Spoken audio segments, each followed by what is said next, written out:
അനാവശ്യ ചെലവുകൾ തീരുന്നോ സഹോദരങ്ങളെ? നിക്കാഹിന്റെ സദസ്സിലോ ബർക്കത്തിറങ്ങാൻ ഒരു ചാൻസും ഇല്ല. പുതിയാപ്പിള വന്നിരിക്കുന്ന രണ്ട് കയ്യിലും മൈലാഞ്ചി തേച്ചിട്ടാണ്. രണ്ട് കയ്യിലും എന്തൊക്കെ എഴുതിയത്?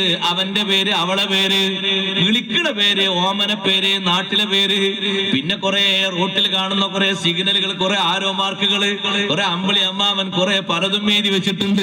അതൊക്കെ കൂടിയുണ്ട്. മൈലാഞ്ചിട്ട് മൂപ്പരുണ്ട് വന്നിരിക്കാണ്. വരുന്ന മലക്കുകൾ ഒന്നാനാകാശത്ത് നിന്ന് തന്നെ മേലോട്ട് പോയി. റഹ്മത്തിന്റെ മലക്കിറങ്ങാൻ ഒരു ചാൻസും ഇല്ല.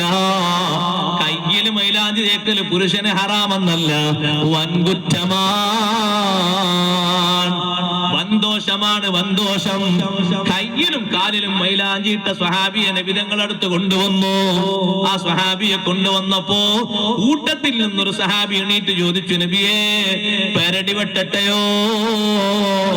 വ്യഭിചരിച്ചതിനല്ല, കള്ളു കുടിച്ചതിനല്ല, കയ്യിലും കാലിലും മൈലാഞ്ചിയിട്ട് വന്നതാണ്.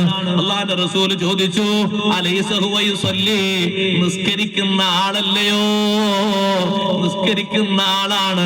തൽക്കാലം നബി തങ്ങൾ ഒരു ശിക്ഷ കൊടുത്തത് എന്താണെന്നറിയോ? അന്നും ഇന്നും ആൾപ്പാർപ്പില്ലാത്തൊരു സ്ഥലമുണ്ട്. റബദത്ത് എന്ന് പറയുന്ന സ്ഥലമാണ്. മദീനത്ത് നിന്ന് വണ്ടി കയറിയാൽ 10-50 കിലോമീറ്റർ അകലെയാണ്. അവിടേക്ക് നാട് കടത്തി. മൈലാഞ്ചിട്ട കുറ്റത്തിനാണ്. എവിടേക്കാണ് നടത്തേണ്ടത്? പിന്നെ അടുത്ത ജനവാസമില്ലാത്ത മലയിലേക്ക്.